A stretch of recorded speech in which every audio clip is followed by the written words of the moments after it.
ನಮಸ್ತೆ ವೀಕ್ಷಕರೇ, best news log 1 Kannada ಚಾನಲ್ಗೆ ಮತ್ತೆ ನಿಮ್ಮೆಲ್ಲರಿಗೂ ಸ್ವಾಗತ. DCM DK ಶಿವಕುಮಾರ್ ಅವರು ವಿದೇಶಿ ಪ್ರವಾಸದಲ್ಲಿರುವಾಗಲೇ ಜಾರಕಿಹೊಳಿ ನಿವಾಸದಲ್ಲಿ ಒಂದು ಡಿನ್ನರ್ ಮೀಟಿಂಗನ್ನು ಮಾಡಿದ್ದಾರೆ. ಜಾರಕಿಹೊಳಿ ಅವರು ಅಲ್ಲಿ CM ಜೊತೆ ಸೇರಿ 35 MLAಗಳು ಸಹ ಭಾಗಿಯಾಗಿದ್ದಾರೆ.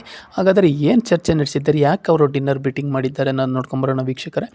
ಅದಕ್ಕೂ ಮುಂಚೆ ನಮ್ಮ ಚಾನಲ್ನ ನೀವಿನ್ನೂ ಸಬ್ಸ್ಕ್ರೈಬ್ ಮಾಡಿಲ್ಲ ಅಂದರೆ ದಯವಿಟ್ಟು ಸಬ್ಸ್ಕ್ರೈಬ್ ಮಾಡ್ಕೊಳ್ಳಿ ಮತ್ತು ಬೆಲ್ ಬಟನ್ ಮೇಲೆ ಕ್ಲಿಕ್ ಮಾಡಿ. KPCC ಅಧ್ಯಕ್ಷರ ಸ್ಥಾನದ ಬದಲಾವಣೆ ಹಾಗೂ ಹೆಚ್ಚುವರಿ ಉಪಮುಖ್ಯಮಂತ್ರಿ ಹುದ್ದೆ ಸೃಷ್ಟಿ ಚರ್ಚೆ ನಡುವೆಯೇ ಉಪಮುಖ್ಯಮಂತ್ರಿ ಹಾಗೂ KPCC ಅಧ್ಯಕ್ಷ DK ಶಿವಕುಮಾರ್ ವಿದೇಶಿ ಪ್ರವಾಸದಲ್ಲಿರುವಾಗಲೇ ಸಭೆಯನ್ನು ನಡೆಸಿರುವುದು ಜಾರಕಿಹೊಳಿಯವರು ಒಂದು ಕುತೂಹಲ ಮೂಡಿಸಿದೆ ಅಂತಲೇ ಹೇಳಲಾಗ್ತಾ ಇದೆ. ಲೋಕೋಪಯೋಗಿ ಸಚಿವ ಸತೀಶ್ ಜಾರಕಿಹೊಳಿ ನಿವಾಸದಲ್ಲಿ ಗುರುವಾರ ರಾತ್ರಿ ಆಯೋಜಿಸಿದ ಔತಣಕೂಟದಲ್ಲಿ ಮುಖ್ಯಮಂತ್ರಿ ಸಿದ್ದರಾಮಯ್ಯ, ಕೆಲವು ಸಚಿವರು ಮತ್ತು ಶಾಸಕರು ಸಹ ಪಾಲ್ಗೊಂಡಿದ್ದರು. ಸಂಪುಟ ಸಭೆಯ ಬಳಿಕ ಸಚಿವರ ಅಧಿಕೃತ ನಿವಾಸದಲ್ಲಿ ಔತಣಕೂಟ ಆಯೋಜಿಸಲಾಗಿತ್ತು. KPCC ಅಧ್ಯಕ್ಷರ ಸ್ಥಾನದ ಬದಲಾವಣೆ ಹಾಗೂ ಹೆಚ್ಚುವರಿ ಉಪಮುಖ್ಯಮಂತ್ರಿ ಹುದ್ದೆ ಸೃಷ್ಟಿ ಚರ್ಚೆ ನಡುವೆಯೇ ಉಪಮುಖ್ಯಮಂತ್ರಿ ಹಾಗೂ KPCC ಅಧ್ಯಕ್ಷ DK ಶಿವಕುಮಾರ್ ವಿದೇಶಿ ಪ್ರವಾಸದಲ್ಲಿರುವಾಗಲೇ ಈ ಸಭೆಯನ್ನು ನಡೆದಿರುವುದು ಕುತೂಹಲನೇ ಮೂಡಿಸಿದೆ. ಇನ್ನು ಈ ಸಭೆಯಲ್ಲಿ ಸ್ವತಃ ಮುಖ್ಯಮಂತ್ರಿ ಸಿದ್ದರಾಮಯ್ಯ ಅವರು ಭಾಗಿಯಾಗಿರುವುದು ಸಹ ಮತ್ತಷ್ಟು ಈ ಸಭೆಗೆ ಮಹತ್ವವನ್ನೇ ಪಡೆದುಕೊಂಡಿದೆ.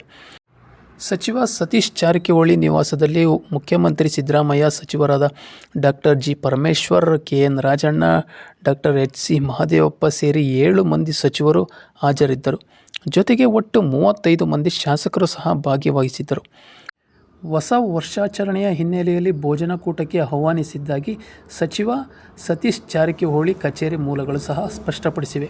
ಆದರೂ DK ಶಿವಕುಮಾರ್ ವಿದೇಶಿ ಪ್ರವಾಸದಲ್ಲಿದ್ದಾಗಲೇ ನಡೆಯುತ್ತಿರುವ ಬೆಳವಣಿಗೆಗಳ ಹಿನ್ನೆಲೆಯಲ್ಲಿ ಈ ಔತಣಕೂಟ ತುಂಬಾ ಮಹತ್ವವನ್ನು ಪಡೆದುಕೊಂಡಿದೆ ಅಂತಲೇ ಸಹ ಹೇಳಲಾಗ್ತಾ ಇದೆ. ಹಾಗಾದರೆ ಮುಂದಿನ ದಿನಗಳಲ್ಲಿ ಈ ಔತಣಕೂಟದಲ್ಲಿ ಏನೇನು ಚರ್ಚೆ ನಡೆದಿದೆ, ಉಪಮುಖ್ಯಮಂತ್ರಿ ಸ್ಥಾನಕ್ಕೆ ಏನು ಸತೀಶ್ ಜಾರಕಿಹೊಳಿ ಅವರು ಬೇಡಿಕೆ ಇಟ್ಟಿದ್ದರು ಮತ್ತು KPCC ಅಧ್ಯಕ್ಷ ಸ್ಥಾನವನ್ನು ಬದಲಾವಣೆ ಮಾಡಬೇಕು, ಪಕ್ಷದಲ್ಲಿ ಒಬ್ಬರಿಗೆ ಒಂದೇ ಹುದ್ದೆ ಅನ್ನೋ ಅನುಸಾರ KPCC ಅಧ್ಯಕ್ಷರ ಬದಲಾವಣೆಯನ್ನು ಮಾಡಬೇಕು ಮತ್ತು ಹೆಚ್ಚುವರಿ DCM ಸ್ಥಾನವನ್ನು ಸಹ ಸೃಷ್ಟಿಯನ್ನು ಮಾಡಬೇಕು ಅನ್ನೋ ನಿಟ್ಟಿನಲ್ಲಿ ಈ ಔತಣಕೂಟದಲ್ಲಿ ಚರ್ಚೆ ಆಗಿದೆ ಅನ್ನೋ ಮಾತುಗಳು ಸಹ ಕೇಳಿಬರ್ತಾ ಇದೆ. ಹಾಗಾದರೆ ಮುಂದಿನ ದಿನಗಳಲ್ಲಿ CM ಸಿದ್ದರಾಮಯ್ಯನವರ ನಡೆ ಏನಿರುತ್ತೆ, ಹಾಗಾಗಿ ಏನು ಈ CM ಸ್ಥಾನದ ಒಪ್ಪಂದವನ್ನು ನಡೆದಿತ್ತು ಅಂತ ಏನು ಹೇಳಿಕೆ ಕೊಟ್ಟಿದ್ರು, ಈ ಮಾತು ಸಹ ಚರ್ಚೆ ನಡೆದಿದೆಯಾ?